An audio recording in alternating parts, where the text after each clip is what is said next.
Hello, and welcome to Fear Noir. Before we begin, take a moment to leave a comment and let me know where you're listening from.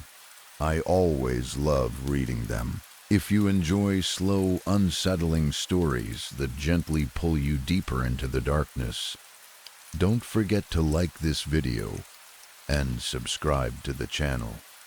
Now, settle in, let your body grow still, and allow the outside world to fade into silence. Tonight, the darkness has a story waiting for you, so close your eyes, listen closely, and let yourself drift into Fear Noir. Story 1. It was late at night, and the university campus had grown completely quiet. Since it was vacation season, most of the professors were away on holiday, which meant the workload had fallen on the few people who were still around. I was one of them. After hours of sitting at my desk, finishing everything that had piled up, I finally packed my bag, threw my coat over my arm, and stepped outside. The night air hit me immediately, cool, still, and carrying that particular kind of silence that only comes when a place that is usually full of life suddenly has no one in it. Getting a vehicle at this hour was always a gamble. The streets were mostly empty, and auto drivers preferred busier hours when they could make more trips. I stood just outside the university gate, looking up and down the road, hoping something would come along. I wasn't too fussy. An auto, a Toto, anything with a motor and a seat would do. I pulled out my phone and started scrolling through my messages, figuring I might be waiting for a while. The road in front of me was completely deserted. A few loose papers drifted across the pavement in the breeze, twisting and floating in the quiet like they had nowhere to be either. Then I heard it, a low, steady hum of a motor coming from somewhere down the road. I looked up and saw headlights approaching. As it got closer, I could make out the shape of an auto rickshaw. It slowed down near the gate, and I stepped forward to take it. The color of the auto caught my attention right away. It was black mixed with red, not the usual yellow or green I was used to seeing. It was an unusual combination, one I couldn't remember ever seeing before. But I didn't think much of it. A ride was a ride. I climbed into the back and found that two other passengers were already seated there. A man and a woman, both dressed in formal clothes, both carrying suitcases beside them. They looked like they had come from a long day at the office, or perhaps from a trip somewhere. The man sat rigidly, his jaw tight, staring straight ahead, with the kind of expression that comes from carrying something heavy in your mind. The woman was quietly crying, not loudly, not dramatically, just soft, silent tears running down her face, which she made no effort to wipe away. I felt the urge to ask what was wrong, to offer some kind of comfort, but I stopped myself.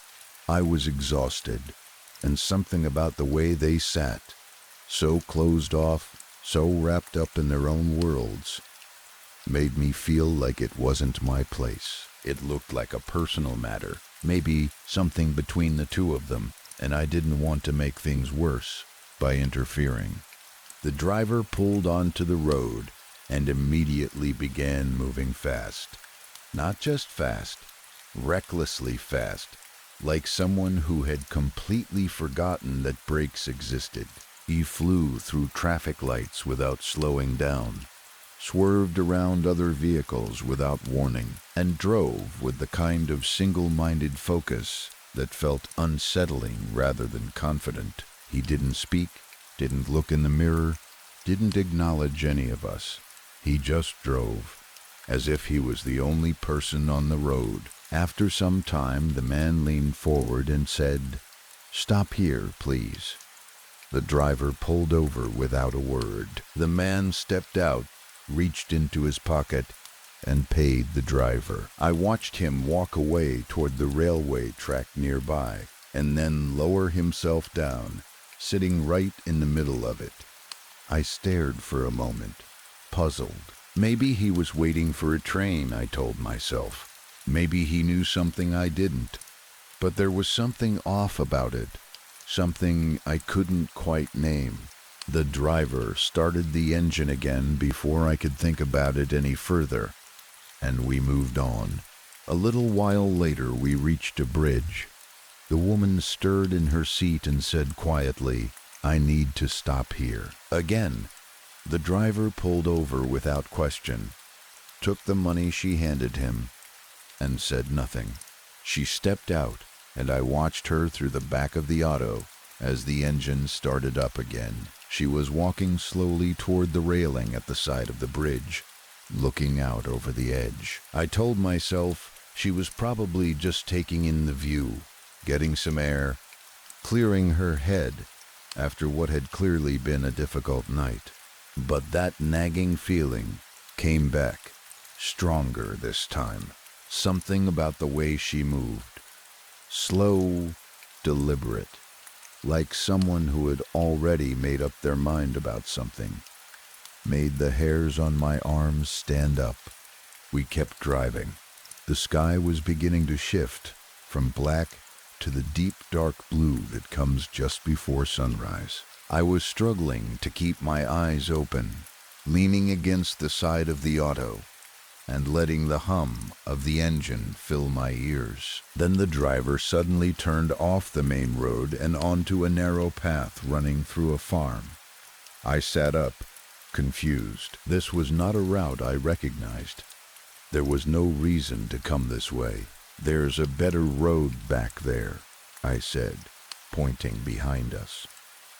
For the first time, the driver spoke. His voice was flat and calm, as if he had rehearsed the words.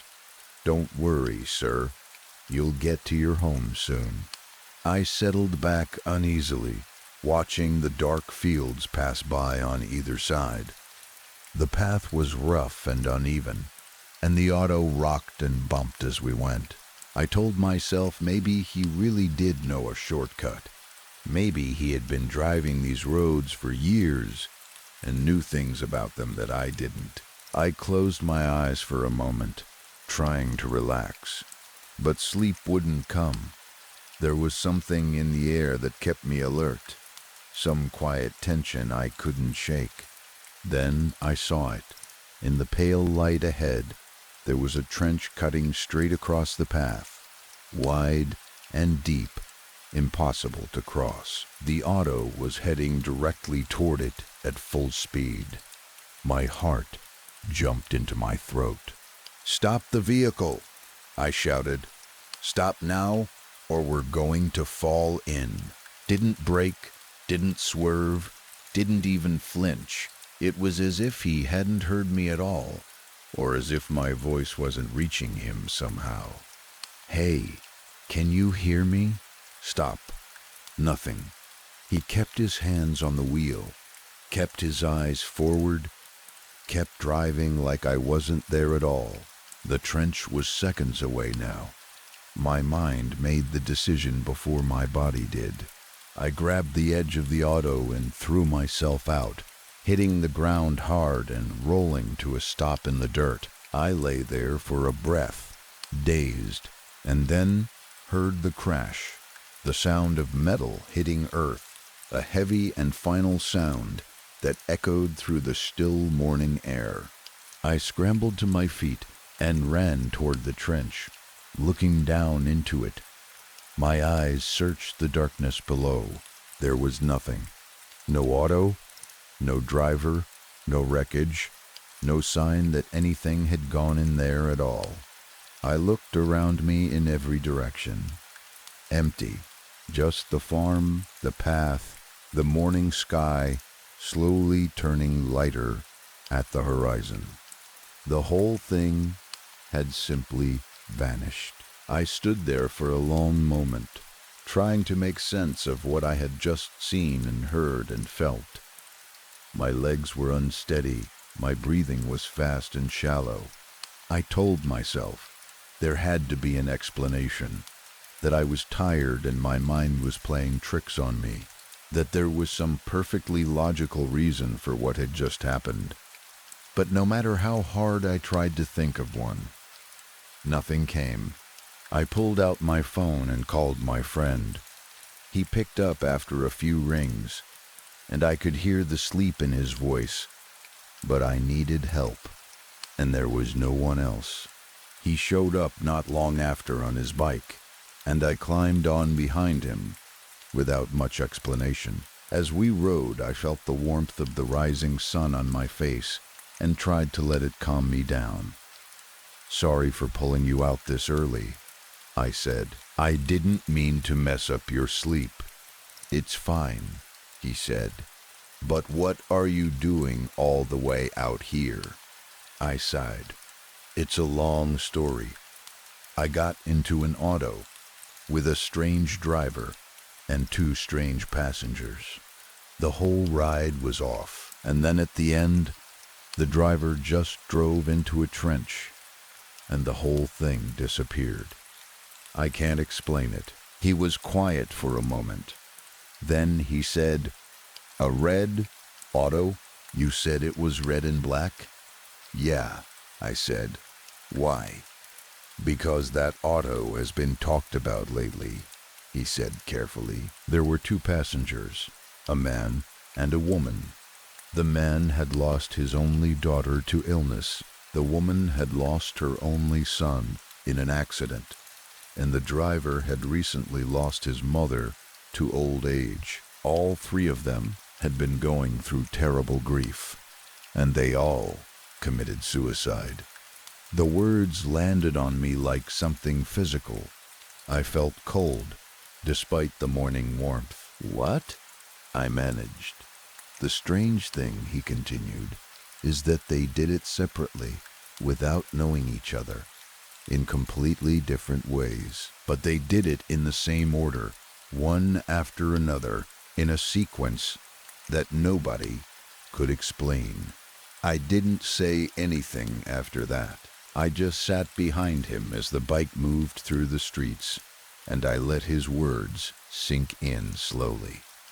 The man on the railway tracks, the woman on the bridge, the driver who had never looked back, never responded, never been there at all in any way that made sense. I had been sitting in that auto with 3 people who were no longer alive. I had spoken to them, shared a seat with them, watched them leave one by one, and hadn't understood any of it until now. My friend asked me something, but I didn't hear the question. My mind was somewhere else entirely. I was back in that auto, in the dark, surrounded by people who were carrying the kind of pain that had swallowed them whole. I thought about the man who had sat so stiffly, staring at nothing. I thought about the woman crying without making a sound. I thought about the driver who had spoken only once, who had told me I would get home soon, and who had then driven into the dark without hesitation. Why had I been there? Why had they appeared to me, of all people? What was it about that night, that road, that moment, that had brought the living and the dead into the same small space? I had no answers, and I wasn't sure I ever would. All I knew was that the trembling in my hands wasn't just from the cold, and that some things stay with you in a way that no amount of time or daylight can fully undo. I had met the dead, ridden beside them, and walked away, and for the rest of my life, I would never forget the quiet way they had each said goodbye. Story 2. Back in 2010, when I was leaving home for the very first time to go to CODA for engineering entrance coaching, my grandmother pulled me aside and gave me a piece of advice that I honestly didn't pay much attention to at the time. She told me that whenever I moved into a rented room or a new place, I should always make it a point to talk to the neighbors first. Ask them who lived there before, how long they stayed, whether they left on their own or were asked to leave, and whether anything unusual had ever happened in that space. At the time, it sounded like the kind of thing older people say out of habit, the sort of cautious, old-fashioned wisdom that you nod along to and then forget the moment you step out the door. I was young, excited, and far too busy thinking about my future to take something like that seriously. But years later, after everything that happened in 2017, I finally understood what she meant. I understood it in a way that I wish I never had to. It was my two friends, Raj and Abhilash, who found themselves at the center of everything. Both of them had moved to Mukherjee Nagar in Delhi that year to prepare for government competitive exams, which is exactly the kind of thing thousands of young people do every year in that part of the city. Mukherjee Nagar is well known as a hub for exam preparation, and because of that, it is also one of the most difficult areas in Delhi to find decent, affordable housing. The demand is always high, and the supply never quite keeps up, which means that most students end up spending weeks searching and often have to settle for whatever they can get. Raj and Abhilash were no different. They searched for nearly 2 weeks before a broker finally showed them a 2 BHK flat that was available at a reasonable rent. After all that searching, they didn't think twice. They signed the agreement, moved in, and Raj took one room, while Abhilash took the other. I had already been living in South Delhi for a while by then, so a few days after they settled in, I went over to visit them and see how they were getting on. The moment I walked through the door of that flat, something hit me. It wasn't anything I could point to or describe in any clear, logical way. There was nothing visibly wrong with the place, no obvious reason to feel unsettled, but the atmosphere inside was heavy. That's the only word I keep coming back to. Heavy. Like the air inside that flat was carrying something extra, something invisible but very much present, and it pressed down on you the moment you stepped in. I noticed it within the first few minutes, and told Raj honestly that I thought they should treat this place as temporary and start looking for somewhere else. He laughed. He understood why I said it, but he also reminded me of how long and exhausting their search had been, and he wasn't about to start over based on a feeling. I didn't push it. I thought maybe I was being overly sensitive. For about a week, nothing happened that could be called unusual. Life went on normally. They attended coaching, studied, cooked, and settled into their routines. But then, the small things began. One afternoon, Raj came back from coaching around 2 in the afternoon and noticed that the lights and the ceiling fan in the hall and in his room were switched on. He was certain he had turned everything off before leaving that morning. He was the kind of person who double-checked those things. His first thought was that Abhilash had come back early, so he went and knocked on Abhilash's door. But Abhilash wasn't there. The flat had been locked from the outside, and nobody else had a key. Raj stood in the hall for a moment, puzzled, and then decided not to overthink it. Maybe he had genuinely forgotten. Maybe he had been in a hurry that morning and simply didn't remember turning things off. He let it go, but it kept happening. Not every day, not in any pattern you could predict, but regularly enough that it became hard to dismiss. Sometimes the lights in a room would be on when they shouldn't be. Sometimes small objects on shelves or tables looked slightly different from how they had been left. Not dramatically moved, just shifted a little enough to make you pause and wonder. And then, one day, they came home to find water splashed across the top of the refrigerator. The flat had been locked all day. No one had been inside. There was no pipe nearby. No way for water to get up there on its own. Raj even went and asked both of the neighbors whether they had seen anyone entering or leaving the flat while he and Abhilash were out. Both neighbors said the same thing. They had never seen anyone come or go. About a month into living there, two of their friends, Aditya and Risha, came to stay with them for a few days. It was meant to be a casual visit, the kind where friends crash on the floor and you spend the evenings talking and catching up. But within 2 days of arriving, both Aditya and Risha fell seriously ill. Risha kept describing a sensation that she couldn't quite make sense of. She said, "It felt like someone had their hands around her throat, like there was a constant pressure there, a feeling of being choked even though nothing was touching her."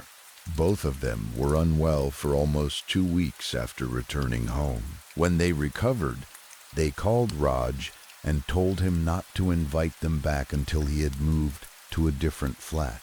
They said it plainly and without any drama. They just weren't willing to go back there.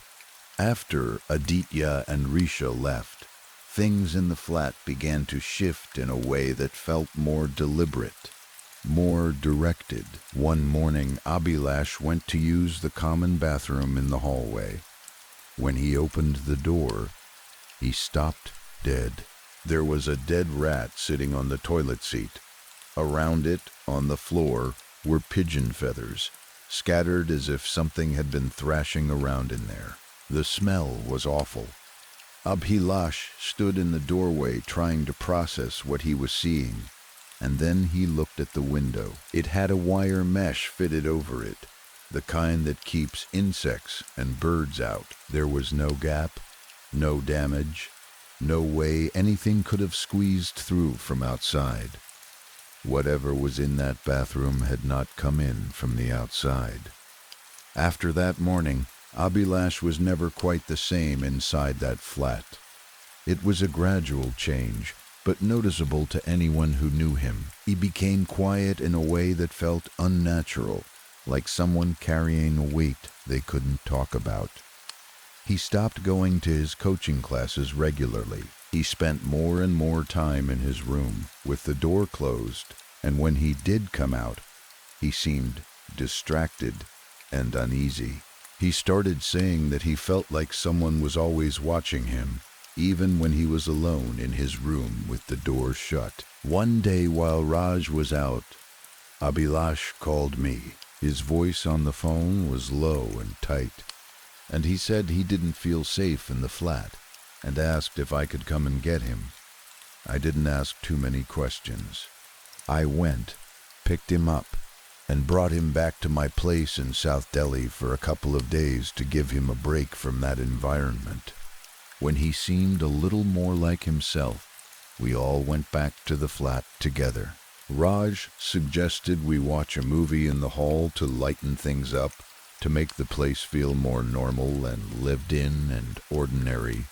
We were sitting there, the three of us, settled in and watching the screen, when Raj's bedroom door slammed shut. Not slowly, not gently. It slammed with a force that made all of us jump. We looked at each other. There was no wind, no open window, no reason for it. Abhilash got up, walked over to the door, and locked it from the outside without saying anything. We went back to the movie, but nobody was really watching it anymore. Later that night, Abhilash went to his room and noticed that the Iron Man sketch he had drawn himself, a piece he was proud of and had framed and hung on the wall, had fallen off its hook and was lying on the floor. He picked it up and hung it back carefully, making sure the hook was secure.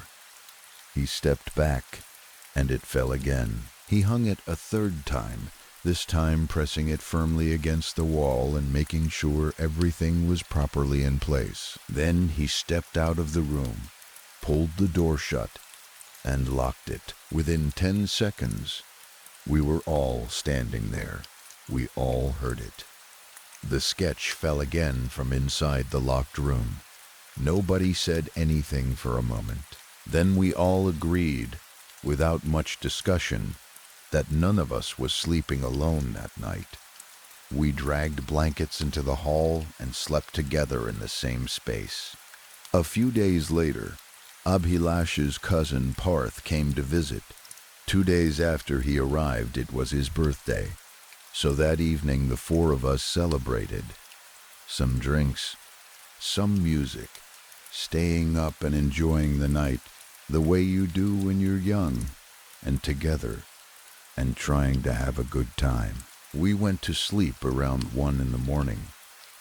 Raj took the bed, while Parth and I spread out on the floor. I don't know exactly what time it was when it happened, but I woke up suddenly, not from a sound, not from anything I could identify. I just came awake, the way you sometimes do when something has disturbed the air around you. I felt a hand on my shoulder, touching me from behind, like someone was trying to gently shake me awake. It felt completely real, completely physical. I assumed it was Raj. I turned around. Raj was not on the bed.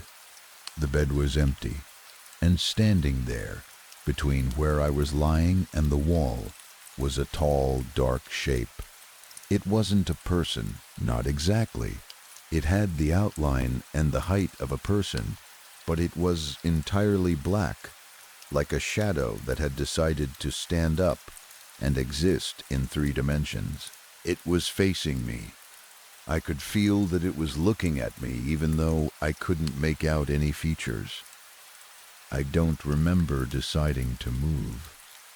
I just moved. I was up and out of that room and in Abhilash's room before I had fully processed what I had seen, and I was talking before I had caught my breath. While Abhilash was listening to me, the air conditioner in his room switched on by itself. Neither of us had touched it. Neither of us had the remote. We both went still. Then came the knocking.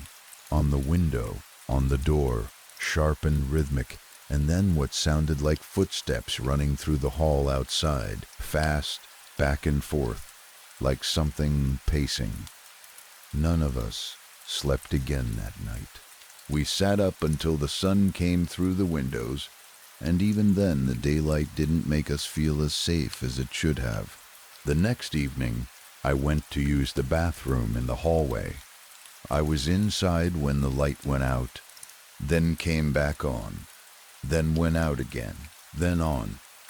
It cycled like that for about 10 seconds, flickering in and out in the small tiled room, while I stood there unable to move. And then, in the darkness between one flicker and the next, I felt it. The door behind me had opened.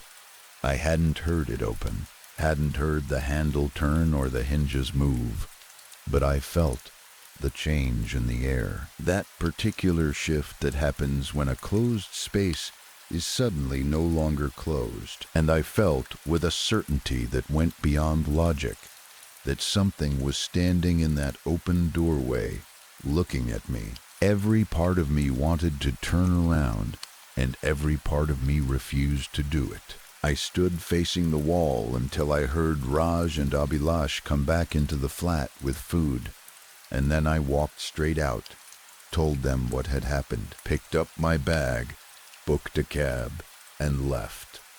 I didn't want to spend another minute in that flat. About a week later, I met Raj again, and he told me they had already gone. They had moved out and shifted to a place in Sheikh Sarai, and he told me what had finally pushed them out for good. One night after I had left, Raj woke up in the early hours of the morning and saw a black shadow standing directly beside his bed, close enough to touch him. Before he could react, the chair in his room moved. It scraped slowly across the floor and shifted position on its own, as if something had walked over and sat down in it. And then there was a sound, a strange, low, vibrating noise, like something trying to form words, but not quite managing it. Raj was out of the flat the very next day. They packed what they could carry quickly and left everything else behind. When they finally confronted the broker about all of this, he admitted, not comfortably, but he admitted that no tenant had ever managed to stay in that flat for more than 3 or 4 months. Nobody had lasted longer than that. He had never told them this before they signed the agreement. That was the moment my grandmother's advice stopped being old-fashioned wisdom and became something I will carry with me for the rest of my life. She had known something that I was too young and too dismissive to understand, that a place holds the memory of everything that has happened inside it, and that before you make it your home, you owe it to yourself to find out what it remembers. Because sometimes when you move into a place, you are not the only one living there. And sometimes whatever else is living there has no intention of leaving. Story 3. It was a sunny day, but the kind of sunny that tricks you, the kind where the light is bright, and everything looks cheerful, but the wind cuts right through your jacket and reminds you that the warmth is just an illusion. We were out in the backyard playing fetch, me and Sadie, like we did almost every afternoon after I got home from school. Sadie was a good girl. She slept in my bed every night, curled up right beside me, and we were best friends in the way that only a kid and their dog can really be. Mama used to say that Sadie was an angel God had sent down for us, especially after Daddy passed. She said it like she really meant it, not just to make me feel better, and I believed her because Sadie did feel like something more than just a dog. She felt like she had been placed there, specifically for us, to fill up some of the space that Daddy had left behind. The backyard is big, bigger than most of the yards on our street, but I'm not a very strong thrower. I never could get the stick to go very far no matter how hard I tried, and my arm would get tired after a while. But Sadie never minded. She never got bored or impatient or ran off to do something else. She just kept bringing the stick back, dropping it at my feet, and looking up at me with those dark, patient eyes like I was the most interesting person in the world, and she had all the time there was. We would stay out there for hours sometimes, just the two of us, until the lights started going orange, and Mama called me in for dinner. That day, I threw the stick as hard as I possibly could. I wound my whole arm back and let it go, putting everything I had into it. And right at that moment, the wind changed. It didn't just pick up, it shifted into something I had never felt before. Something that didn't feel like regular wind at all. It came through the yard like it had a purpose, strong and sudden and cold, in a way that went deeper than just temperature. I looked up, and the sky had changed too. There were clouds building up that hadn't been there before, dark and heavy, moving fast. The wind seemed to be pulling them in, dragging them across the sky from somewhere far away, and mixed in with those clouds, moving with them, there was something black. Not just dark cloud, but something that looked more like smoke, thick and slow-moving in a way that didn't match how fast everything else was going. And inside it, or around it, I could see something flickering, like electricity, like tiny bolts of lightning running through the darkness. The smoke wrapped around my stick right after I threw it. It grabbed it, or that's what it looked like to me, And instead of the stick coming down the way it always did, it kept going up, higher and higher, way past where any throw of mine could ever reach, spinning slowly as it rose. Sadie saw it go, and she took off. That was what she did. That was her whole job as far as she was concerned, and she was absolutely committed to it. She ran across the yard with everything she had, ears flat, tail straight, heading toward where the stick was still climbing into the sky. She was running toward the old gate at the far end of the yard, the creaky one that Mama had told me to stay away from, the one that separated the backyard from the front. Mama always said that gate was not safe, that it was old and weak and could fall over any day, and she didn't want me going near it. I had always listened, but Sadie was heading straight for it, and I was yelling her name, telling her to stop, telling her to come back. But it was like my voice wasn't reaching her, like something had turned the volume down on everything except the stick still flying away through the dark air above us. And then I saw him, on the other side of the gate, in the front yard. There was a figure.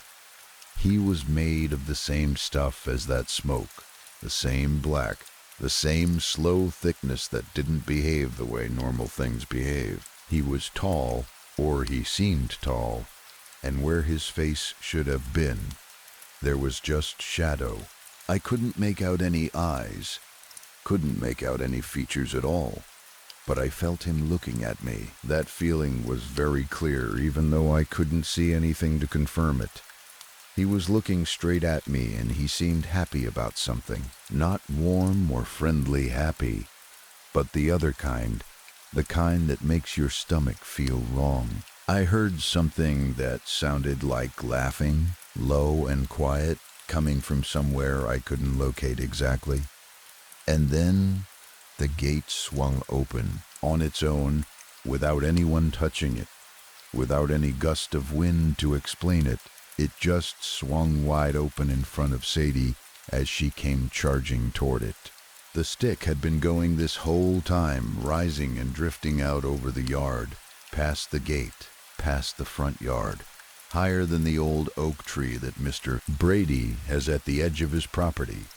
I had never seen anything go that high. That wasn't a ball or a bird. It cleared the tree and kept going. And then it started to come down, out over the street, and Sadie went right after it, through the open gate, across the front yard, and out toward the road. I was screaming her name by then. I was running too, but my legs felt slow, felt like they weren't moving the way I needed them to, like the distance between me and the gate kept staying the same no matter how hard I ran.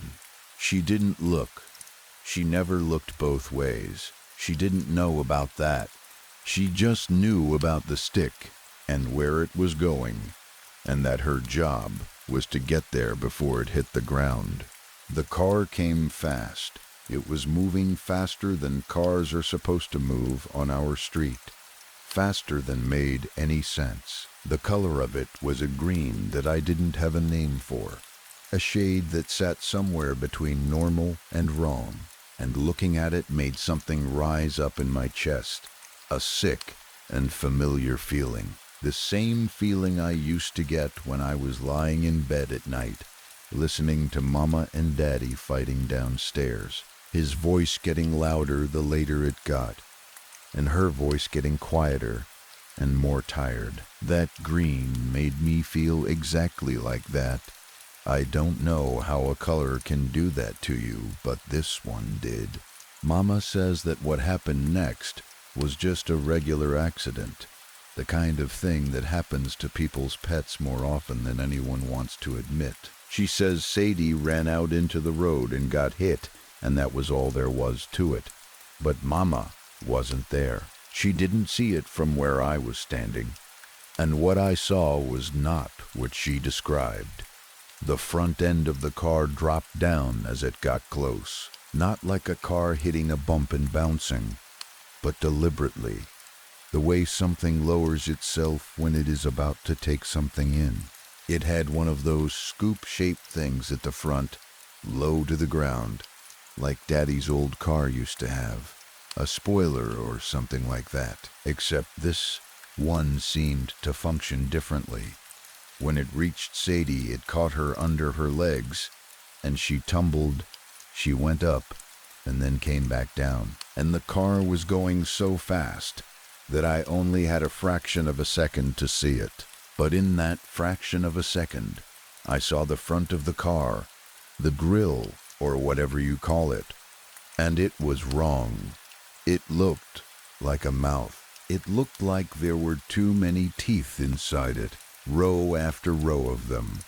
And Sadie disappeared into that space, and the car didn't slow down. It didn't brake. It didn't swerve. It didn't stop at all.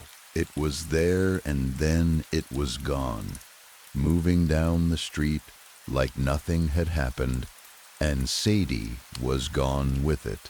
1 second she was there, the next second she wasn't anywhere. Mama says it was an accident. She says these things happen, and that we have to accept them and move forward. And she holds me when I cry, and strokes my hair and tells me that Sadie is in a better place now. Somewhere with Daddy, maybe. Somewhere good. She means it kindly. I know she does. But there is a question that she has never been able to answer for me, and it is the one that keeps me awake at night, staring at the empty space at the foot of my bed where Sadie used to sleep. If it was just an ordinary accident, if a car just hit her the way cars sometimes hit animals on roads, then where is she? They looked. Mama called people and they drove up and down the street, and they looked in the yards nearby, and they checked with the neighbors. Nobody found anything, no sign of her, no trace that she had ever been there at all.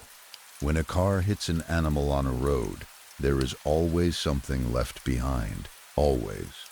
But there was nothing, just the empty street, and the wind dying down, and the clouds pulling back the way they had come, taking their darkness with them. That man made of smoke was gone too by then. The gate was closed again, hanging crooked on its old hinges the way it always did, like nothing had come through it, like nothing had opened it from the other side and waited for Sadie to run through. Mama says she doesn't know what I mean when I try to describe him. She says I was upset and scared, and that my mind filled in things that weren't really there, that children do that sometimes when something frightening happens. She's probably right about a lot of things. She's my mama, and she knows more than me about most of the world. But she didn't see his face, or the place where his face should have been. She didn't hear that sound, that low chuckling from nowhere, right before the gate swung open. She didn't see the way he seemed to lean forward slightly when Sadie started running, the way something leans in when it is about to get exactly what it came for, and she can't explain where Sadie went. Nobody can. And until someone can answer that, I'm going to keep thinking about that smoke, and that gate, and that figure standing on the other side of it, and the way he seemed, more than anything else, like he had been planning this for a while, like he had come to our backyard on that cold, sunny afternoon specifically, and left with exactly what he intended to take. Story 4. Fascism, and all of its iron doctrine, all of its iron will, had failed him. The great machine of belief that had once filled every corner of his mind, that had given him purpose and identity, and a reason to raise his arm and follow orders without question, had crumbled into ash and rubble somewhere between Berlin and the long, shameful road that followed. Now, He was a different student altogether, a new kind of believer in a whole new form of philosophy.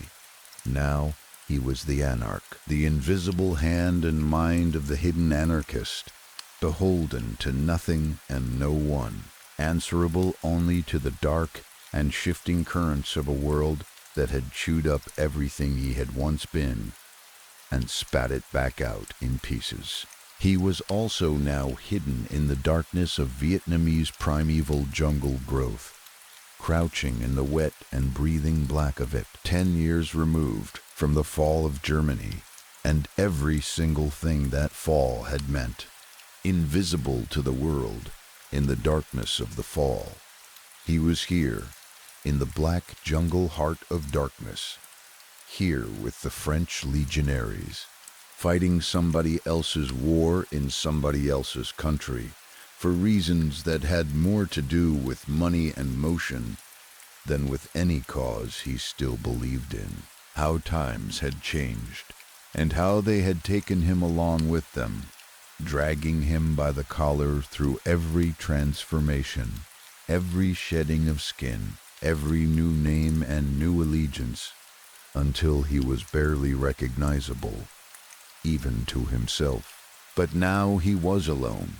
His compatriots had been scattered and lost to him in the fury of an ambush that had come out of nowhere, the way ambushes always did, all chaos and noise and the immediate terrible mathematics of survival. He had run.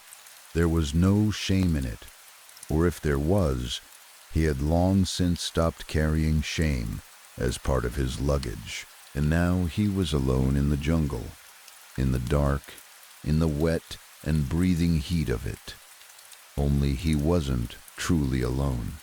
Somewhere out there in the layered darkness, in the deep green that swallowed sound and light and distance, the jungle cats in enemy battle fatigues and combat gear were lurking, hunting, prowling with the particular patience of men who had grown up in this terrain, who knew its rhythms and its silences and its tells, the way a musician knows a song. They were searching specifically and deliberately to destroy him. Arthur, mercenary, formerly Ulrich, formerly Waffen SS. But all of that was black-clad and red arm-banded history now, folded up and buried somewhere beneath the accumulated weight of the years that had followed. He remembered the Eastern Front. He remembered the Russians, the Communists, the fury of the Red Army coming at them across the snow with everything they had. He remembered the cold in a way that went beyond temperature, the kind of cold that gets inside the bones and stays there. That changes the quality of a man's thoughts and makes everything feel brittle and final. He remembered the bodies, the entrails and gore, the phantom ghosts of steam that rose from the wet red of the fallen in the frosted air. All of that warmth, leaving the opened bodies in visible clouds, like something escaping, like the last of the living heat, fleeing upward into a sky that didn't care about any of it. The maimed and fleeing phantoms, the last of the expelled living from the mutilated and writhing wreckage of struggling human brutality, laid out across white fields as far as the eye could go. The jungle of rubber and opium and slave labor, on the other hand, was sweltering, thick and pressing, and alive in a completely different way. Alive in a way that felt ancient and indifferent and enormous. How times had changed. What has happened to me, he thought, moving through the dark. The same thing that had happened to his lands, his regiment, his leaders and friends and loved ones and colleagues. He was battered and pursued, dogged and wretchedly exhausted, and desperate for any avenue of escape, or even perhaps some golden road of redemptive act that might lead him back to something resembling former glory, former purpose, former self. He missed the war days as much as they repulsed him. They were all he had left in any real sense. The only things that still populated the desperate and haunted periphery of his predator's mind with anything resembling feeling. Old deadly memories for a slaughterer''s mind housed within the jelly of a German amphetamine-fed brain that had been running on fumes and habit for longer than he cared to calculate. That is why you are all you need now. That is why you are the last one left. He knew this was a hollow boast in the most literal sense. There had been many brothers and sisters who had successfully found their avenues of escape from the sinking ship of Nazi Germany, who had scattered to the far corners of the globe and remade themselves with new names in new countries. But he was the last and only one left in his own world, the world inside his head, where all of it still lived and breathed. He hadn't spoken his real thoughts to anyone in years, didn't let anyone know his dreams or his moments of dark reminiscence. He had left all of that behind long ago, just as he had left behind the Ostfront and the name his mother and father had given him when into this violent world he had come. No more.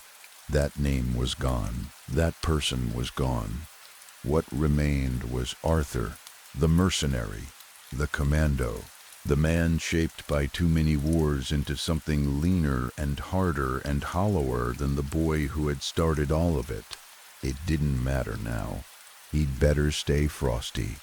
Arthur, the mercenary commando, formerly Ulrich of the SS, went prowling, stalking silently through the moist and heavy jungle, looking for those who also prowled and wished to bloodlet and slay. The world had moved on everywhere else on the planet. History was churning forward at speed in the cities and the capitals, and the places where men in suits made decisions about the shape of things. But not here. Here the prehistoric stood still and monolithic and solitary. The jungle dominated everything, green and tyrannical, a towering and swallowing emerald kingdom of rotten, swollen growth that had been here long before any of them, and would be here long after. It was thick and choked and coagulated all over. The vines and branches and brush and bush and shrubbery woven into each other in a density that felt less like a landscape and more like a living thing pressing in from every direction. And the trees, the sheer godlike immensity of the trees, in their size and in their abundance, rising up until their canopy became its own sky, blocking out the actual sky, making the world beneath them a place of permanent green-tinted shadow. They were the true conquerors here, the most constant and thorough enemy. He fought his way through it with his machete, chopping and hacking and forcing a path through the jungle's resistance with the grim mechanical persistence of a man who had learned that forward was the only direction worth believing in, cutting his way through the heart of darkness in this colonial war between the pompous and decadent French and the sweating, deadly, cunning people whose land this actually was, the Vietnamese, the natives. There is always some desperate natives fighting some hungry Europeans, he thought, and smiled to himself despite everything. The cold truth of it warmed him somehow, urged him on even though everything had fallen apart again, even though he was once more lost in the middle of something larger than himself. The sun was sinking, but the dense encapsulating growth all around trapped the heat and moisture like a prison, like a green and breathing cell built by a wilderness that had never once bent to human will or human presence. The air was so heavy with moisture that breathing it felt like drinking it, slow and thick and full of the smell of rot and growth and soil and things decomposing back into the earth from which they had come. I am at the mercy of the wild mother planet, the commando thought, and smiled grimly again. He attacked the growth. He paused for brief respites to listen, pressing himself still against the wet dark and opening every sense he had to what the jungle was telling him, listening to the hot prison green and to what she held trapped in there with him, the enemy. It was just like the old times. That was because the old times were new again, because they had never truly died. Not in the way that mattered. The land was different, and so was the sky, but they were both still stolen, and the enemy was still a filthy Marxist, still a blood-drinking communist in his mind's accounting. His equipment was still German, 2 Lugers, a Mauser potato masher grenades, and his beloved submachine gun, all of it oiled and clean as was his obsessive habit, pristine, as if the maintenance of the weapons was the one ritual of discipline he had preserved through every transformation. Only the machete was new, and the subpar camouflage uniform he now wore. He was glad for both, and used them thoroughly to wage his solitary warpath through the enemy jungle. All the while he was watched, shining skin, glistening and rippling with slow movement in the dark, watching, smelling out the lone commando as he stalked and chopped and forced his way through her kingdom. Something vast and patient and ancient beyond any human reckoning had fixed its attention on him and had been moving, unhurried and inevitable, through the deep dark of the jungle alongside and around and beneath him, and he did not know it yet. Child German, I have always known you. I have long watched and tasted your brothers and sisters, and little ones, all of your precious Deutschland's children, all of you. I slither the world and she trembles beneath my tightening grip and caressing sliding touch. You are warrior, German. Too much. I will come to you. He stopped when he heard the first tree topple, a large cracking snap that reverberated throughout the darkness, the sound of something immense giving way, and the jungle swallowed the sound and then spat it back, amplified and strange, like something crying out in great chambers, like chambered rounds going off in a cathedral. Then more followed, more great trees falling with snapping wooden artillery sound, one after another, the percussive rhythm of something moving through the forest with a size and a force that simply pushed the ancient trees aside as if they were nothing. The machete came up, and the commando crouched low to the sliming earthen ground, his eyes wide with the particular high-tension alertness that battle had built into him over years, every nerve alive, every sense pointed outward. This wasn't the Min. This wasn't the communists. They didn't make gigantic sounds throughout the jungle when they moved. No, the commando knew with a certainty that required no analysis. This was something immense, titanic, something operating by entirely different rules than anything with a human heartbeat and a human agenda. Big. The entire world of wet jungle and earth and mosquitoes and trees seemed to shift on its axis and turn slowly revolving around him, as if he were the still point at the center of everything, as the great head rose from the sheltering green and came into view. 2 memories shot through his mind with startling, vivid clarity in that moment. The tyrant, the giant on the ice at the Ostfront, the thing he had seen there that he had never been able to convince himself was a dream no matter how hard he tried. And the other memory, older, cleaner, belonging to brighter school days, a pair of words from the study of mythology and arcane religions, words that had sat in some quiet corner of his memory all these years, and now rose up with sudden and terrible relevance.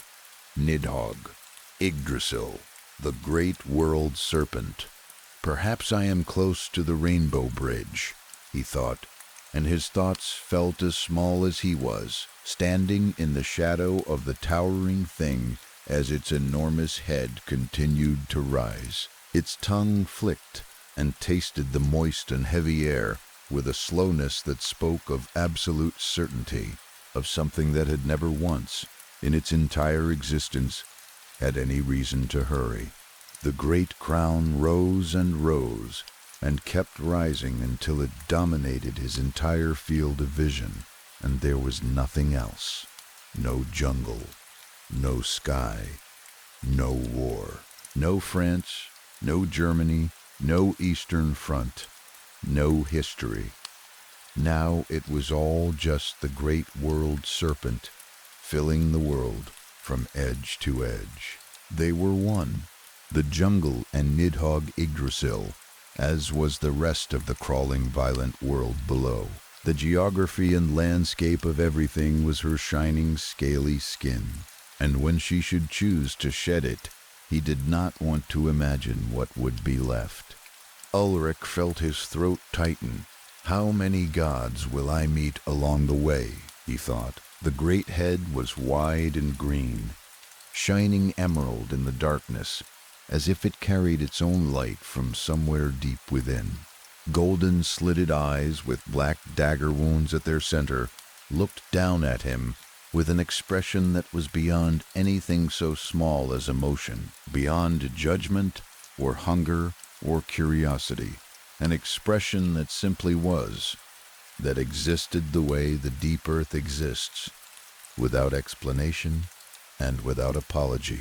Broken bamboo punji sticks protruded from the top of her great royal crown and all down the rest of her immense frame like battlements on a fortress wall, like she had walked through every war this land had ever known, and worn the weapons of each one as decoration, as trophies, as proof. She was living fortress and home, and living flesh and divinity. The entire jungle world, a snakeskin city built by the oldest architect there was. Who knew that divinity, that godliness? Who knew that these things tasted so heavy in the air around them? So heavily loaded with the spice of pungent pheromone that pressed against the inside of his chest and filled his lungs with something that was not quite air any more, but was not quite anything else either. In the dark, the commando who had lost his name and his land discovered these things, and more. The serpent spoke without moving its great mouth. The voice came from everywhere at once, from above and below and from inside the bones of his chest, and it filled him the way that light fills a room when a door is opened, completely and immediately and without asking permission. She spoke. You wander, lost. You have no home or land or friend. You have no country. You are cast out and vagabonded. You are unwanted, unknown, unloved, unseen by all. The world does not see nor care to see you. You are unseen by all. But me, I love you, German. Come, return. Return to a mother that loves thee.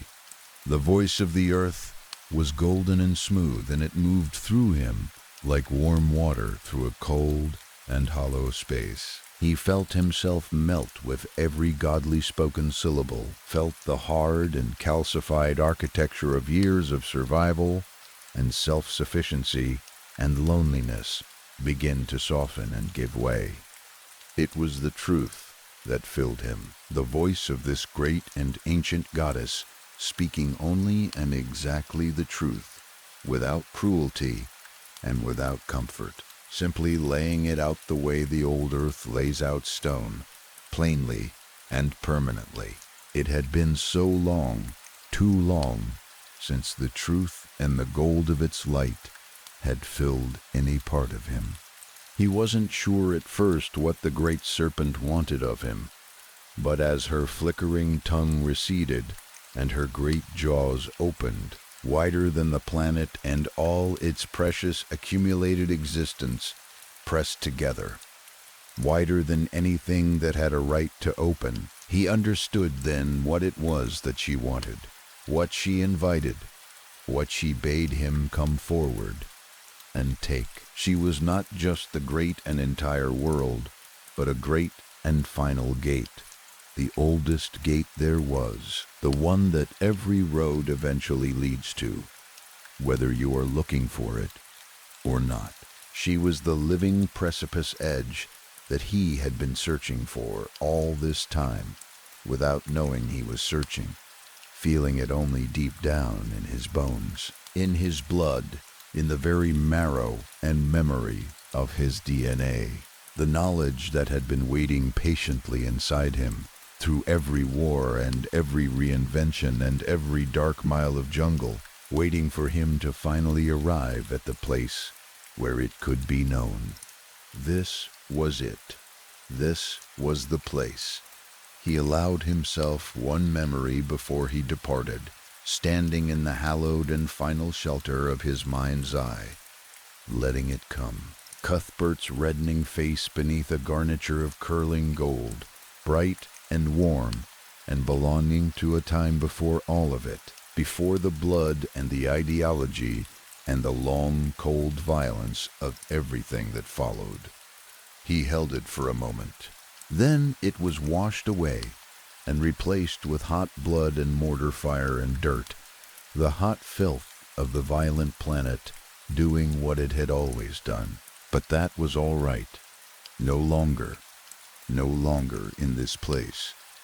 The great jaws stood open, heralding his entrance. Tendrils and sliming ropey strands of crystalline serpent drool offered adornment and decoration and lubrication for his way, catching what little light there was and holding it, glittering like the inside of something sacred.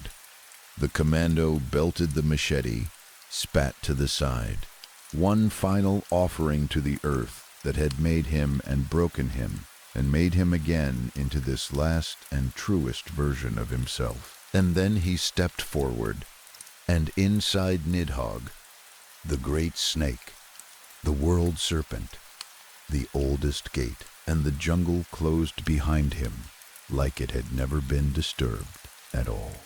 Story 5. I was in the middle of a heated debate about the supernatural and science, and whether the two could possibly exist alongside each other. My position was clear and firm. There was no real evidence for anything paranormal. All of that stuff was nonsense as far as I was concerned.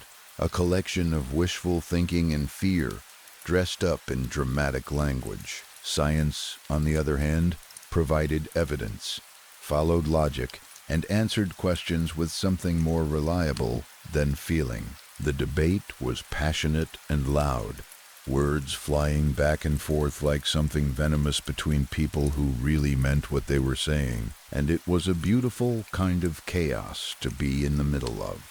But things were getting too heated, too personal, and I knew from experience that debates like this, one had a way of crossing lines when the hour got late. I excused myself and slipped out before it reached that point, walking through the dormitory hallways and finding my way to the exit. I lived off campus in a small apartment with my roommate, Ronnie. Ronnie and I were not particularly close in the way that some roommates become close, the kind who end up being lifelong friends. We were more like two people who occupied the same space and looked out for each other by proximity and habit. Mostly, it was me looking out for him. Ronnie had a way of getting himself into situations that required someone to come pull him out, and I was usually the one who showed up. He described himself as a free spirit, someone guided only by truth and love as he moved through the waves of life. In practice, this meant he got drunk fairly regularly and used those occasions to deliver long, rambling speeches about aliens invading the Earth through dimensional rifts, about hidden forces shaping human history, about things that were coming that nobody else could see yet. He was a character, genuinely one of a kind, and despite everything, I had a kind of tired affection for him, the way you do for someone who is both exhausting and impossible not to care about. I came through my front door the way I had done hundreds of times before, expecting nothing, thinking about the debate I had just left, maybe thinking about what I was going to eat. And I walked into a death scene. Ronnie was lying face down just inside the door, blood spreading out from underneath him in a dark and growing pool. The tattoos across his back were obscured by slashes and bite marks that covered his entire torso, wounds that looked like they had been made by something that was not quite human in the way it moved or struck. I backed out of the apartment immediately and called the police before I even had time to fully process what I had seen. And then I went outside and threw up in the bushes near the building entrance. The cops arrived quickly and swarmed the scene with the kind of focused, purposeful energy that turns a home into a crime scene in a matter of minutes. They had questions, so many questions, and all I could do was stand there with my mouth open, trying to produce sentences out of the shock that had swallowed my ability to speak properly. After a while, the officers allowed me back inside to gather some belongings, before I had to find somewhere else to stay while they worked the scene. I pushed back through the oak door, and the moment it swung open, a gust of air hit me from inside, and I felt something sharp and sudden slice across the back of my neck. I stopped and reached back with my hand. My fingers came away with blood on them. I looked around, searched the immediate area with my eyes, but there was nothing there, no one visible, no object that could have caused it. I told myself it must have been an insect, something I had walked through without seeing, and I pushed the explanation as far into the front of my mind as it would go, because the alternative was something I was not ready to consider. I walked past the blood stain on our carpet, the dark red of it spreading through the pale fabric, like ink bleeding through paper, thick and permanent looking. The smell of copper hit the back of my throat and settled on my tongue as I stepped carefully around the edge of it, stretching my stride as wide as it would go, so as not to disturb anything.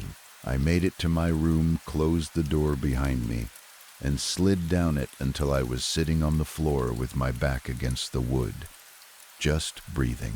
I sat there for a while, trying to get my head to accept what my eyes had seen.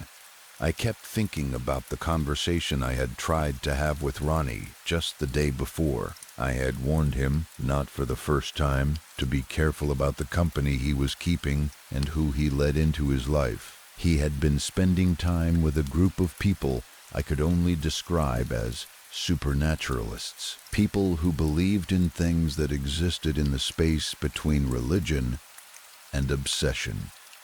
Ronnie had been coming home talking about a forgotten god, some ancient and buried power that had sunk to the depths of the earth and needed to be summoned back into existence so it could reclaim its kingdom. It was disturbing to hear, but then again, this was also the man who had once spent 3 hours explaining to me why aliens were going to enter through the fourth dimension, specifically to CAP, human technological development, before we became capable of resisting them. I had learned to filter Ronnie's beliefs through a certain amount of skepticism. That filtering felt different now, with his blood soaked into the carpet on the other side of my door. I packed a bag and sat on the edge of my bed. I scrolled through my recent calls and found the number I was dreading most. Ronnie's mother, Mrs. Wakely, had been calling me regularly for months. I was her connection to her son, the one who kept her updated on how he was doing and how he was holding up, because Ronnie could not sustain long conversations with her without his thoughts going somewhere she found frightening. She loved him more than anyone and worried about him in the constant low-grade way that mothers worry about sons they know are fragile. I let the phone ring twice before she picked up, and her voice was already broken before I said a single word. I told her I had something to tell her, and she said she already knew, and then the sound she made was not something I want to describe in detail because it was entirely private and entirely devastating. She gathered herself with the kind of effort that only grief requires and waited for me to speak. I told her about the breakfast we had shared that morning, how Ronnie had been talking about the cult, how I had told him to stay away from it, how I had left for my hospital shift and come home to find him.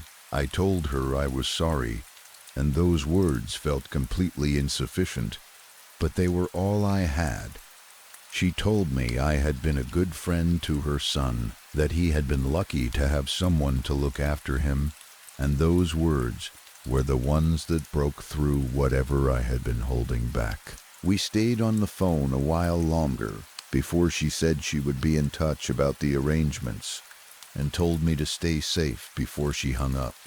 I left the apartment, spoke to the officers once more, gave them everything they needed, and then drove to the university dormitories. The residence hall director gave me a temporary room with the kind of quiet sympathy that people offer when they don't know what else to give. I settled onto the unfamiliar bed, answered a call from my dean who gave me 3 weeks of leave, called Dr. Collins about my work schedule, called Detective Lee to arrange a meeting, called Mrs. Wakely back and stayed on the line with her for a long time. When I finally set the phone down, I just sat there in the silence, not looking at anything, not thinking about anything in any directed way, just blank and still in the way that shock sometimes leaves you. The weeks that followed had a strange texture to them. I studied because I had nothing else to do with my hands. People who had never spoken to Ronnie in their lives suddenly had things to say about him. Once word spread, and they would approach me with their second-hand condolences and their thinly veiled curiosity, trying to pull information from me about how he had died and what I had seen. I gave them nothing and moved on. When I was finally cleared to return to the apartment, I stopped at the grocery store first, filling bags with the ordinary things, and then walked back through the front door and was hit immediately by the smell of bleach and industrial disinfectant, sharp and medicinal and cloud thick in the air. I looked down at the patch of carpet that had been replaced where the stain had been. The new section sat slightly different from the rest, slightly fresher in color, and no matter how carefully I tried to just see carpet, all I could see was everything underneath it. I closed my eyes for a moment, stood still, breathed, and then put the groceries away and went to sit in the living room. I looked at the dark, glossy surface of the television screen, and in its reflection, I noticed that Ronnie's bedroom door was slightly open. I stared at it without meaning to, and then something moved inside that room. A low shape sliding across the floor, slithering, there and gone, in less than a second. I was on my feet before I consciously decided to stand. I moved toward the doorway slowly, watching the gap for another movement, and it came again. A flash of something dark crossing the floor. I pushed the door open and hit the light and stood there with my heart going fast. There was nothing there. Just Ronnie's room in its habitual state of chaos. Clothes piled on the floor filling the air with the smell of old sweat and something sour underneath it. Blankets heaped on the unmade bed, books and papers and scattered belongings covering every surface. I stepped inside and looked around and tried to convince myself I had imagined it. Then the closet door slammed shut. I shouted out, asking who was there, putting as much authority into my voice as I could manage, while my body was doing something completely different. I felt a current of cold air move through the room, and something sliced across my cheek, clean and sharp. And then everything went still again. I pressed my fingers to my face and felt the blood. I turned to leave, and Ronnie's bedroom door slammed shut in front of me. I backed away and stumbled and fell back onto the bed, and then the room began to change. The light went out in stages, the darkness thickening and expanding like something being poured into the space, until my vision was filled with nothing. And then, out of that nothing, a shape began to form. A shadow, with mass and presence, with twisting horns rising from its crown, and a body that moved in thick, slow coils, slithering and reshaping itself within the dark. A claw tore through the blackness and slashed my other cheek before I could move, or speak, or do anything at all. A laugh built from somewhere below a normal register, deep and wet and layered, wrapping around me from every direction. Behind it was a hiss, mocking and deliberate, and underneath everything was a smell that hit me in waves. Iron and copper mixed with the sweetness of something rotting, overripe and decaying, coating the inside of my throat and making my stomach seize. The claw came again, faster than anything physical had a right to move, opening another wound before I could track its path. I asked it who it was, and it came closer. The shadow churned into small, spiraling pools that told together and then broke apart. It advanced until its face, or the place where a face would have been, was inches from mine, and I could see eyes then, bulging and completely filled with blood. No white, no iris, just dark, swollen red. Pupils cracked and split. A tongue emerged from the darkness, forked and flickering, and it moved across the wounds on my face, pulling the blood from my skin with something that sounded like satisfaction, a deep sound rising from whatever passed for its throat. I begged it to leave me alone. It told me to feed it and I would live. It told me its blood was already moving through my veins from the cuts it had opened, that we were bound now, that our souls were connected until the death of both of us. It told me its name was Ahual, and it told me it was my demon now. I refused, and the pain that followed was something I have no adequate language for. Hours of it, kept alive by something that had no interest in letting me pass out or escape into unconsciousness, just held there in the middle of it until there was nothing left in me that could keep saying no. I hung my head, and I wept, and I said the word it had been waiting for. What happened in the weeks and months that followed reshaped everything about my life from the inside out. I changed my focus at the hospital. I spent more and more time in the mortuary, learning the work, getting comfortable in the presence of the dead and all the clinical procedures that surrounded them.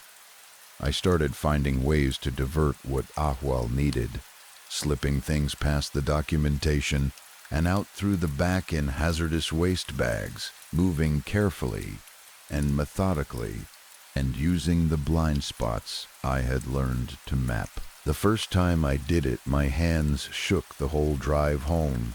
By the third or fourth time, they didn't. And somewhere in that process, something else began to change. The conversations I had with Ahual in the dark of the apartment started feeling less like negotiations with a captor and more like something else, something I did not have a clean word for.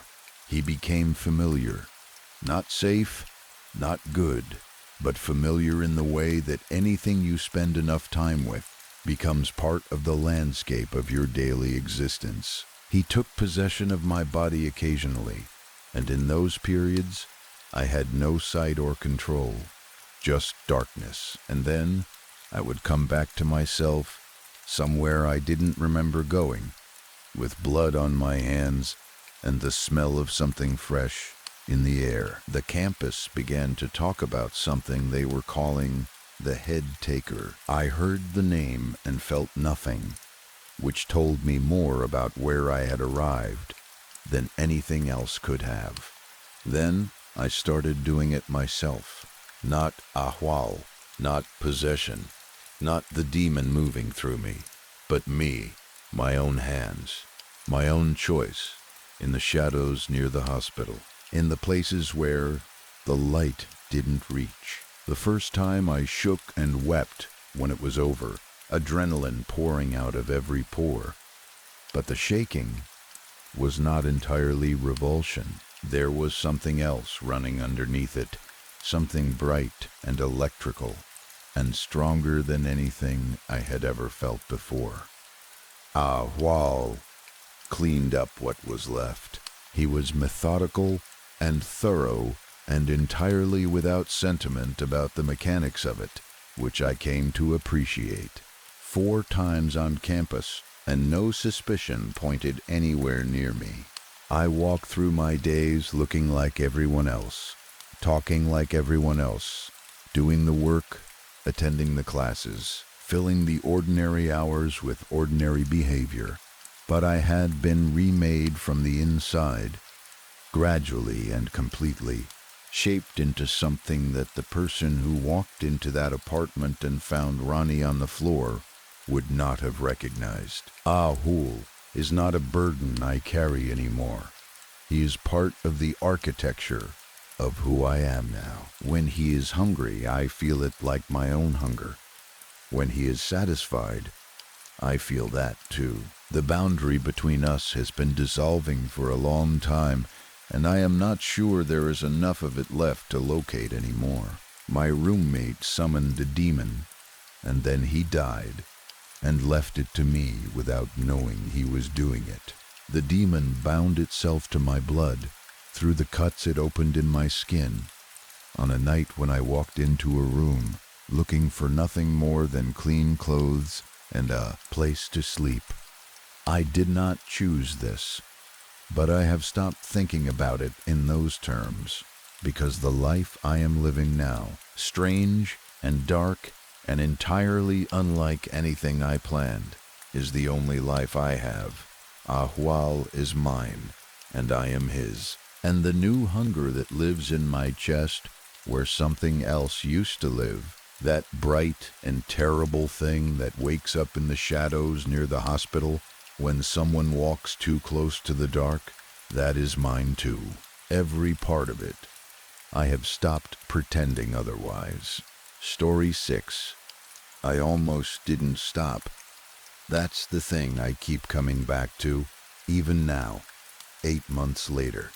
My GPS still had signal. My gas tank wasn't anywhere near empty, and something in my gut was telling me clearly and without ambiguity to just keep driving, to stay on the highway, to get home. I didn't listen to it. I told myself I was being irrational, that I was tired and reading too much into a feeling, and I took the exit. Now I check the locks on my doors 3 times before I go to sleep every night, and I sleep with the lamp on, and I still sometimes find myself standing in the middle of my bedroom at 2 a.m, staring at the foot of the bed, without knowing what I'm looking for. I'm only writing this down now, because I've finally stopped waking up at 3 a.m, convinced that someone is standing in my room watching me sleep. It took 8 months to get to that point. 8 months of bad sleep, and worse thoughts, of going over every detail of that night and trying to find the explanation I could live with. I haven't found one, so I'm putting it down in words instead, because maybe someone else has been to exit 9, and maybe they need to know they aren't the only one. I was driving back from my cousin's wedding in rural Pennsylvania. It was late, somewhere around 11:30 at night, and I was alone on a stretch of highway that had very little traffic and even less lighting. I had drunk 2 glasses of champagne at the reception, but that had been 5 hours earlier, so I wasn't drunk in any meaningful sense. The problem was the tiredness. When you're exhausted, and the road is dark and straight and empty, even 2 glasses from hours ago starts to blur at the edges of your perception, and my eyes kept doing that thing they do when you've been driving too long. That half-second drift that is longer than a blink and shorter than sleep, but feels uncomfortably close to both. My body was running on fumes and wedding food, and the kind of low-grade anxiety that comes from knowing you still have miles to go. When I saw the sign, I took the ramp without letting myself think about it too much. Pineview Motel, vacancy exit 9. The sign was the old-fashioned kind, tall and lit from within, the lettering slightly uneven in the way of things that have been standing in one place for a long time. I told myself I would sleep a few hours and be back on the road before sunrise. A completely reasonable decision made by a tired person who should have trusted the feeling in their gut that said otherwise. The motel was small, arranged in an L shape around a gravel parking lot. 12 rooms at most. The office had its light on. I pushed through the door, and a woman behind the desk looked up at me, and I had a reaction to her that I'm not entirely proud of, because it's the kind of thing that sounds unkind when you say it plainly. She looked wrong somehow. Not frightening, not threatening, not even unattractive. Just slightly off in a way I couldn't locate or name, like looking at a photograph of an ordinary person, where something about the proportions isn't sitting quite right, where the more you look, the less you can identify what the problem is, but the more certain you become that there is one. She smiled at me, and I smiled back and told myself I was overtired and projecting. She gave me room 4. I asked about a vending machine, and she pointed down the covered walkway without looking up from the desk. I thanked her and carried my bag to the room. It smelled like pine cleaning product, and something underneath that I couldn't identify. Something fainter and older that the chemical smell was working hard to cover. I told myself it was fine. Old buildings smell like things. I brushed my teeth, checked my alarm, lay down on top of the covers, still in most of my clothes, and was asleep within 10 minutes. That's how tired I was. I woke up at 2 in the morning because of the sound outside my window. It took me a minute to understand what I was hearing because it was quiet, not dramatic, not the kind of sound that jolts you upright. It was footsteps on gravel, slow and measured, back and forth, the way someone moves when they are not going anywhere, just moving. The particular rhythm of someone pacing or walking in a small circle directly outside. Crunch, pause, crunch, pause, back and forth in a pattern that had a deliberateness to it that I couldn't quite shake even as I tried to explain it away. Another guest who couldn't sleep, I told myself. The woman from the office doing a walkthrough. People take walks at odd hours. It happens. I lay there in the dark running through reasonable explanations while the footsteps continued their slow circuit just beyond the window. And then they stopped. Right outside my window, directly below it, the footsteps stopped and did not start again. No sound of someone moving away. No crunch of gravel fading into the distance, just stillness, right there outside the glass, while I lay on my back on the motel bed and stared at the ceiling. I want to be honest about what I did next, because it's not the brave choice, and I've thought about it plenty. I didn't look. I pulled the blanket up, and I stared at the water-stained ceiling, and I waited. And eventually, whatever was holding my attention loosened its grip, and I drifted back to sleep. I don't know how long that took. It felt like a long time. In the morning, the whole thing felt embarrassing, the way things do in daylight that seemed significant in the dark. I packed my bag, straightened the room out of habit, left $3 on the nightstand for housekeeping, and walked to the office to return my key. The woman was behind the desk again. Whether she had been there all night or had just come back, I couldn't tell. She looked the same, that same quality of something slightly not right that I still couldn't pin down. She slid a comment card across the counter and said they loved feedback. I filled it out while she watched me, which was mildly uncomfortable but not unusual. Room was clean, slept okay, nothing notable. I pushed the card back and she looked down at it and said, without any particular expression, that I had been in room 4, not room 6. I told her I knew that 4 was what I had written. She said room 6 had been empty for a while. She was straightening a stack of papers as she said it, papers that were already straight. Her eyes not on me. She said, people sometimes complained about noises from that direction and that they told guests it was the pipes. I said okay. I said thank you. I walked to my car and put my bag in the trunk. I should have gotten in and driven away.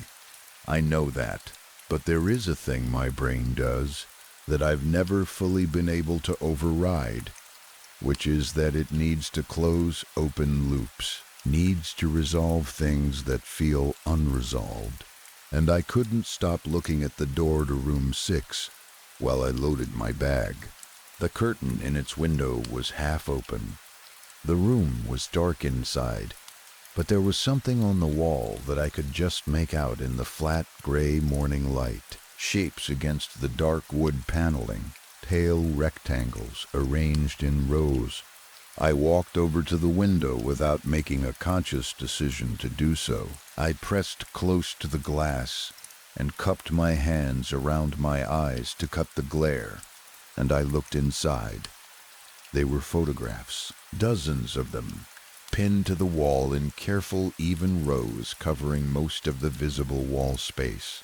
I couldn't make out details from outside the glass, and I stood there for a moment telling myself there was a completely ordinary explanation for this, that some previous guest had done this, that it was art or a project or something. I tried the door handle. It was unlocked. Inside, the smell hit me immediately. The same chemical pine from the rest of the motel, but the thing underneath it was stronger in here, and I recognized it now that I was closer. Old paper. Dust. The particular staleness of a space that has been regularly used, but not regularly cleaned. A smell that has accumulated over time from many different presences. The room was otherwise unremarkable. A bed, a chair, a small table, the same furniture as mine, undisturbed and neat. The photographs covered the wall, almost entirely. Dozens of different people, shot in different rooms with different lighting, but always from the same kinds of angles. From above, from the direction of a window, from the foot of a bed, people lying asleep in their clothes, people curled under blankets in the dark, people with their faces turned toward windows or away from them, completely unaware, completely vulnerable, captured at some hour of the night when they thought they were alone and unseen. Every single photograph was of someone sleeping, and every single photograph had a small timestamp in the lower corner. I found myself on the third row. I was on my back with the blanket pulled up to my chest, my face turned slightly toward the window, my eyes closed. The timestamp in the corner read, "Last night, 2:17 a.m., 15 minutes after the footsteps outside my window had stopped and gone quiet." I did not look at the rest of the photographs after that. I left the room and I got in my car and I drove. 4 hours straight, without stopping, without music, without anything except the engine noise, and the road and my hands gripping the steering wheel with a steadiness that surprised me, given what was happening in the air. Rest of my body. I reported it to the police when I got home. I gave them the name of the motel, the exit number, the description of the woman behind the desk, everything I could remember. A detective called me back 2 weeks later. He told me the motel had no record of my stay, no registration, no payment record, nothing with my name on it. He said the room had no camera equipment that anyone could identify. He said the woman I described did not match anyone they had been able to locate or identify. He asked me whether I had been under a lot of stress recently. I told him yes, because it was the easier answer, and because I already knew where the conversation would go if I kept pushing. But there is one thing I have never said to anyone until now. In the photograph pinned to the wall of room 6, I am asleep, eyes closed, completely under, the way you only look when you are genuinely and deeply unconscious and not performing sleep for anyone. There is no awareness in my face at all. I am completely gone. And at the foot of the bed, between the frame of the mattress and the wall, there is a shadow. It falls across the carpet at an angle that does not correspond to anything in the room. It is too tall and too thin, and it is not mine. And it is not the shadow of any object in that room that could account for its shape. It is simply there, at the foot of the bed where I am sleeping, cast by something that had no business being in that room at 2 a.m. I still have the receipt from the comment card with the motel's address printed at the top. I have searched for that address more times than I can count, across every map and satellite image and local directory I have been able to find. It does not appear anywhere. Exit 9 exists on the highway. The ramp is real. I have driven past it twice since then, both times without stopping, both times with my eyes straight ahead and my foot steady on the gas. I have not seen the sign again. I don't know what that means. If you have stopped at exit 9, I need you to tell me. I need to know that someone else has seen what I saw, that the photographs exist, that the woman behind the desk is real, and not something my exhausted mind assembled out of pine cleaner fumes and highway hypnosis. I need to know I am not the only one who almost didn't stop and made the wrong choice by not listening to that almost. Because whatever was in that room 6 at 2 a.m, whatever stood at the foot of my bed while I slept, without knowing it was there, it had been doing this for a long time before me. The rows of photographs made that clear. And if it was doing it before me, it is almost certainly still doing it now. And someone else took that exit last night without knowing what was waiting for them at the end of the ramp. And they are sleeping right now in room 4, while something stands in the gravel outside their window, waiting for the right moment to go still. I hope they trusted their gut. I hope they kept driving. I didn't, and I have been paying for it every night for 8 months in the currency of sleep and peace and the ability to lie down in a dark room without checking the foot of the bed first, Don't stop at exit 9. Story 7. I always used to crack my fingers, not just when I woke up in the morning or when I was drifting off at night, but constantly, all through the day. Any moment, my hands were free and my mind had even half a second of idle space. It wasn't just my hands either. My toes too, every single one of them, worked through in sequence until each one had given up that satisfying pop and the pressure was gone. My mom hated it. She would hear it from across the room and her face would tighten and she would tell me to stop, that cracking your fingers weakens the bones, that it brings bad luck, that it was going to catch up with me one day. I nodded and said okay, and went right back to doing it the moment she looked away, because I genuinely could not help it, and also because I did not believe her. It gave me something that I struggle to describe properly: a release, a settling, a small moment of physical satisfaction that smoothed out whatever tension had built up in my hands and my head. The sound itself was part of it. That clean, sharp crack had a way of cutting through anxiety the way nothing else did. When I was nervous before something, when I was waiting and had nothing to do with my hands, when I was mid-conversation and my fingers were just sitting there full of pressure. The cracking was the thing that kept me level. It was mine, and I was attached to it in a way that felt almost chemical. One night, my mom caught me at it again. She grabbed my arm mid-crack, her expression the particular kind of tired and frustrated that parents get when they have said the same thing too many times to a child who keeps not listening.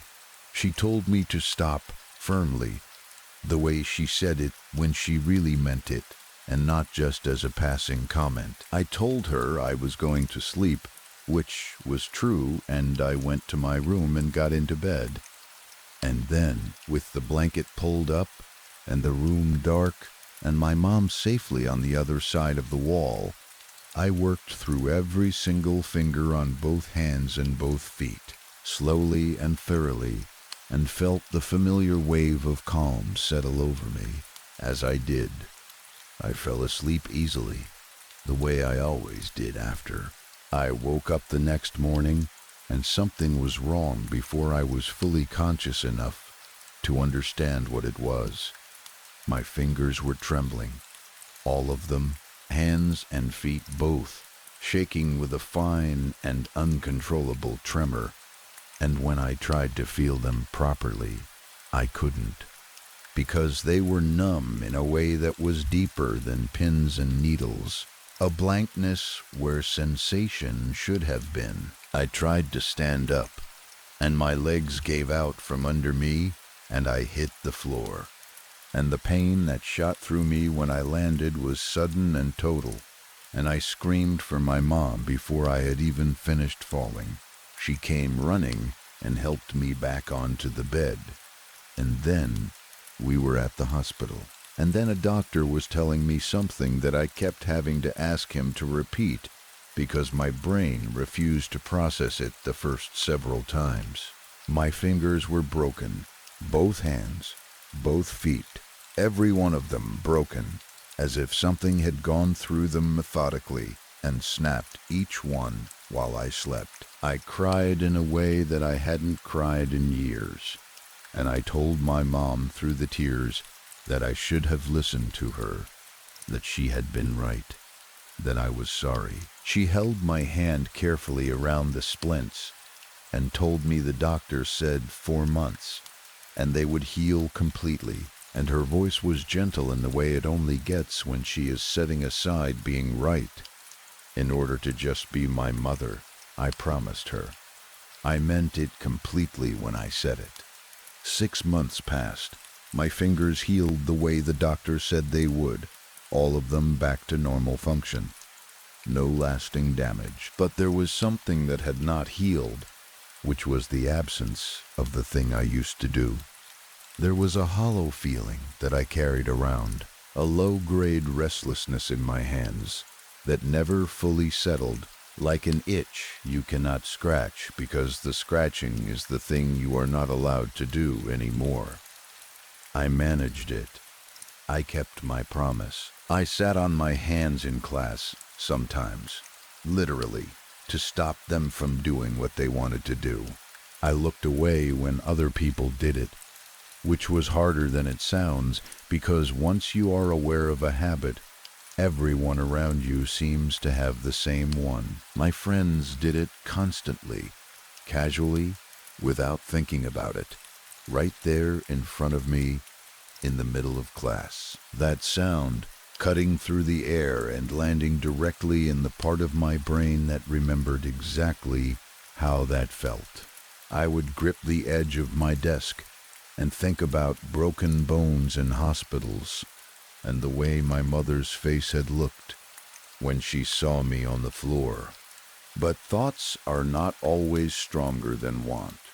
One afternoon I came home from school and ate lunch, and the house was quiet, and I sat in front of the television with my hands in my lap and the urge building the way it always built, patient and insistent. And my mind started negotiating with me the way it does when it has already decided what it wants.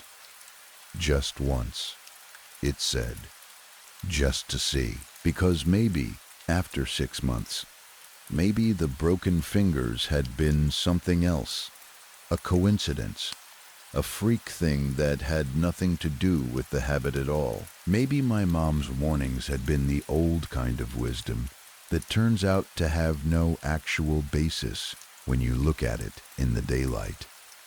I cracked my fingers, all of them, slowly, one by one, and the relief that moved through me was so complete and so immediate that I nearly laughed out loud. Nothing happened. My fingers were fine. I sat there for a moment waiting for something to go wrong, and nothing did. And I felt the particular lightness of someone who has been afraid of something, and then discovered the fear was empty. The rest of the day was ordinary in every way. I did my homework and had dinner and watched some television. And when I got into bed that night, I did it again, quietly under the blanket, and fell asleep feeling like myself for the first time in 6 months. I was deep in sleep when my ears started pulling something in from the outside. A sound, soft and repetitive, threading itself through whatever I was dreaming. Crack, pause, crack, over and over, slow and patient, not stopping. The sound of fingers being cracked, but more of them than any one person could have, coming from somewhere close, filling the dark behind my eyes. I surfaced out of sleep, and the moment I was awake, the sound stopped, cleanly, immediately, as if it had been waiting for me to open my eyes before cutting off. I lay there in the dark and told myself it was my own brain replaying the sound, that I had been thinking about it so much that it had followed me into sleep and then back out again. That was a reasonable explanation. I told myself it was the reasonable explanation, and I got up to get water because my mouth was dry and my heart was going a little faster than normal. I padded out to the kitchen in the dark, familiar enough with the layout of the house to move without turning on lights. I filled a glass and drank and set it down on the counter. And then I looked at the floor and saw a finger lying on the tile, not attached to anything, just a finger sitting on the kitchen floor, slightly curled, the way fingers curl when they are no longer connected to the tension of a hand. I stood very still and looked at it, and told myself it was something else, a piece of food, a trick of the light, anything, but it was not anything else. It was a finger. I looked further along the floor toward the hall. There was another one, and past that, at the edge of the drawing room, another, I reached for the light switch on the drawing room wall and turned it on. He was standing in the middle of the room, with his back to me. I don't have clean language for what I saw, even now. A figure shaped like a person but covered, every visible surface of it, in fingers. Not holding fingers, not wearing them, but made of them in some fundamental way, as if fingers were the material it had been constructed from. Small ones like a child's clustered in groups, large ones, thick-knuckled and adult. Some of them had rings of dark hair around the lower joints. They covered everything, overlapping and irregular and moving very slightly against each other, the way a surface moves when what is beneath it is breathing. He was standing still, but the fingers were never entirely still, shifting in tiny increments, adjusting. He turned, not fast, not dramatically, just a slow rotation until he was facing me, and I saw that his face was the same. Fingers where features should have been, layered and packed closely together, pointing in different directions, so that his face was a surface of fingertips with no coherent expression possible, because there was no face underneath to give one. The only things visible were his eyes, set somewhere in the mass of fingers, deeply red, not the red of irritation or reflected light, but a dark and fully saturated red that was their own color, their own nature. And where hair should have been, above the mass of fingers that was his face, more fingers pointing upward and outward like a crown that had grown there rather than been placed. I was completely still. Not a choice, not a decision to stay calm. Just the total failure of my body to do anything at all for a long moment while my mind tried to catch up to what my eyes were giving it. Then crack. My left foot, one of the toes, and the pain shot up my leg and I went down, the floor coming up fast, my hands going out and hitting the tile. And then crack again. My right hand, 2 fingers at once, and I pressed my face against the floor and could not breathe properly because the pain was sitting on top of whatever air I was trying to pull in. He was in front of me. I know that without knowing exactly when he moved. He was simply in front of me where he had not been a moment before, and I was looking up at him from the floor, and the fingers that covered his face were very close. The lights went off. Everything was dark, and I was on my stomach on the cold tile and the pain in my hand, and my foot was the only thing that was real and certain. I stayed completely still. I do not know how long I lay there in the dark, because time does not behave normally when you are that afraid. It stretches and compresses and folds in on itself until you cannot trust it at all. The lights came back on. I turned over onto my back, slowly, because my broken fingers made any movement complicated and agonizing, and I looked up. He was above me. His face, that mass of fingers, where a face should have been, was inches from mine, close enough that I could see the individual fingertips, the whorls of the prints on each one, the places where the skin was pale or dark, or had the slight roughness of skin that has been worked with. His red eyes were right there, looking at whatever they were looking at when they looked at me, and the lights went off again. I have not cracked my fingers since that night. I have not cracked my toes. I keep my hands busy in other ways. I hold things. I press my palms flat against surfaces. I do whatever I need to do to keep the urge from building to the point where it becomes harder to resist than to give into. My fingers healed again the same way they healed before. The doctors had fewer explanations the second time around. My mother did not say, "I told you so." She just sat beside my hospital bed and held my unbandaged wrist very gently and looked at me with an expression that I think about often. I don't know what he was. I don't know where he went when the lights came back on that last time, and he was no longer above me, no longer in the room, no longer anywhere I could find him. I don't know if he is still somewhere nearby, waiting, patient, the way things are patient when they have no reason to hurry. What I know is this: my mother told me to stop for years before any of this happened, and she was right in ways that went much further than weakened bones or bad luck. She was right in ways that I do not have the right language for, and am not sure I ever will. I keep them very, very still.